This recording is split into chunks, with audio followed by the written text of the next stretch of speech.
আসলে আমি কিন্তু কম্পিউটারে করছি তো, এখানে তো কম্পিউটারে বাংলা নাই। তো এটা হলো চূড়ান্ত দ্রব্য, এটা হলো মধ্যবর্তী দ্রব্য। চূড়ান্ত দ্রব্যের বৈশিষ্ট্যগুলো কি থাকে? ইউজড বাই কনজিউমারস, এটা মেইনলি কে ব্যবহার করে? কনজিউমার।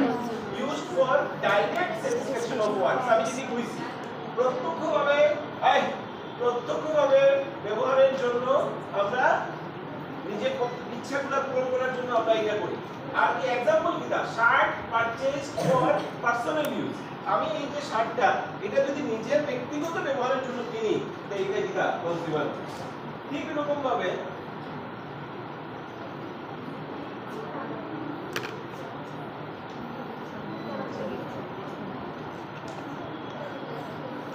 স্যার লিখতে পারবে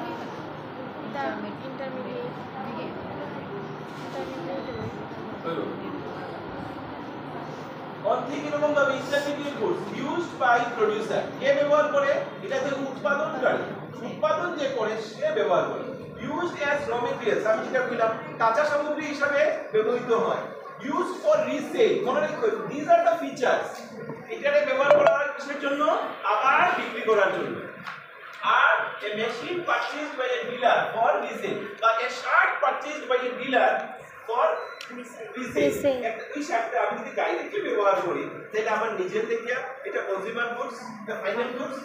আর যদি ইন্টারমিডিয়েট গুডস হয় তাহলে মনে করো আমি এটা কিনছি কিতাব লিখিয়া বিক্রি করার লিখিয়া, তো তখন এটা ইন্টারমিডিয়েট গুডস। ক্লিয়ার তো জিনিসটা?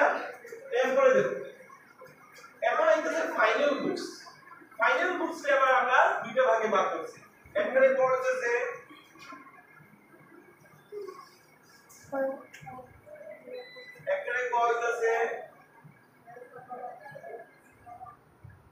ভোক্তার দ্রব্য,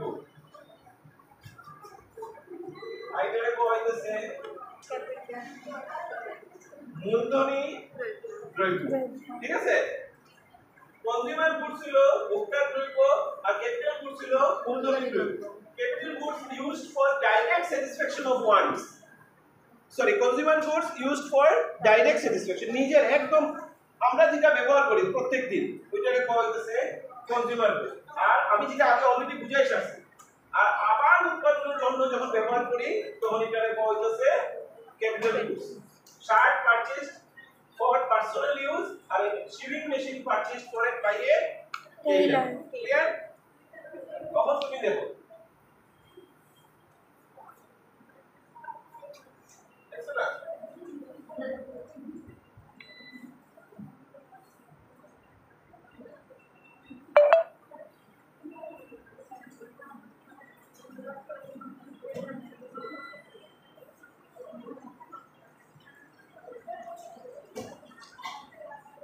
রাত্রে বেরোবে এটা মনে আছে, বোঝা রাখছে।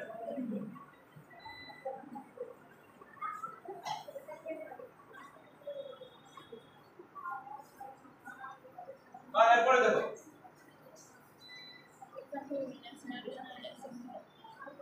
Consumer goods. কনজিউমার গুডস আবার চারটি ভাগে ভাগ করা হয়েছে। শুনো, কনজিউমার গুডস এ আবার চারটি ভাগে ভাগ করা হয়েছে। Durable goods, semi durable goods, non durable goods আর সার্ভিসেস। যেমন এখানে বলতেছে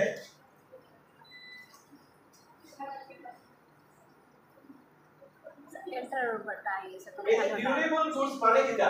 ডিউরেবল গুডস হলো অপচনশীল দ্রব্য।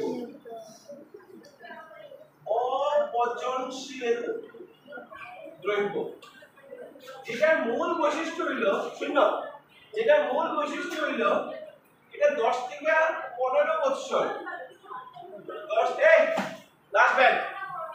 10 পাওয়ার যে জিনিসগুলো ব্যবহার করা যায়, যেটা ভ্যালু হাই ভ্যালু থাকে, এটা হাইলি ভ্যালুয়েবল যে দ্রব্যগুলো অনেক দিন ব্যবহার করা যায়, যেমন টিভি, যেমন স্কুটার বা স্কুটি, এগুলা তো একদিনের লেগে আমরা কিনি না বা এক বছরের লেগে কিনি না, মিনিমাম 5 ইয়ার্স, মিনিমাম 10 ইয়ার্স।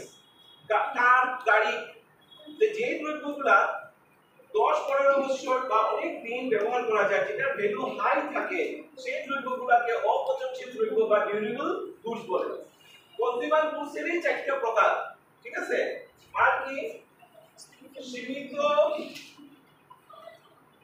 সীমিত পচনশীল দ্রব্য, সীমিত পচনশীল দ্রব্য। এখন এই দ্রব্যগুলোর যেটা, এই দ্রব্যগুলোর বৈশিষ্ট্য কিটা, এগুলো 1 বা 2 বছর ব্যবহার করা যায়। 1 বা 2 বছর।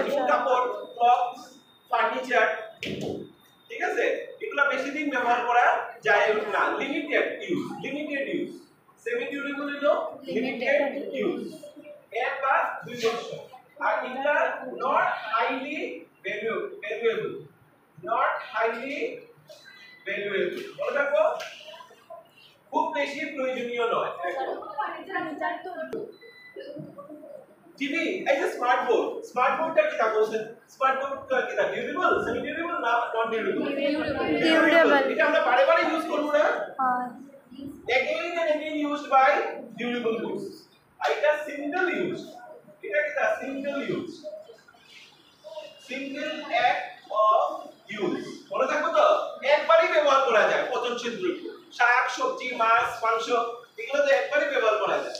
দ্যাটস ওয়াই আমরা এখানে করে দিছি যে মিল, ডোমেস্টিক এলপিজি, গ্যাস একবার ব্যবহার করার পরে শেষ হয়ে যাবে না, আবার ভরতে লাগবে। তো all this are not durable. আর কি তা সেবা, সার্ভিসেস। আমি যে তোমার এখন সেবা দিলাম, পড়াইলাম, এটা তো সেবা। কথা বুঝতে তো? এটা কিটা করে ডাইরেক্টলি তোমার ইচ্ছাটাকে পূর্ণ করে, but it is not storable. এটা স্টক করে রাখা যেত না। It is not touchable, it has no features of tangibility. আমরা এটা স্পর্শ করার যে ইয়েটা আছে, স্টোর করার যে বৈশিষ্ট্যটা আছে, এটা নাই। দ্যাটস ওয়াই আমরা ডক্টর, লয়ার, টিচার এই তার সেবাগুলোরে আমরা কিটা কইমু? সার্ভিসেস। তাহলে আমরা কিটা কিটা শিখলাম? আমরা শিখলাম ক্লাসিফিকেশন অফ গুডস, যেটার মধ্যে final goods, intermediate goods. Final goods সে ব্যবহার আমরা জানলাম যেটা ডাইরেক্টলি ব্যবহার করা যায়, আর ইন্টারমিডিয়েট গুডস যেটা র মেটেরিয়ালস বা রিসেল হিসেবে ব্যবহৃত হয়। ফাইনাল গুডস আবার দুই ভাগে ভাগ করা হয়েছে, consumer goods, capital goods, used for direct satisfaction consumer goods, are used for further production. মনে থাকবো? আর কনজিউমার গুডস আবার চারটি ভাগে ভাগ করা হয়েছে, durable goods, semi durable goods, non durable goods, services. Clear? ধন্যবাদ।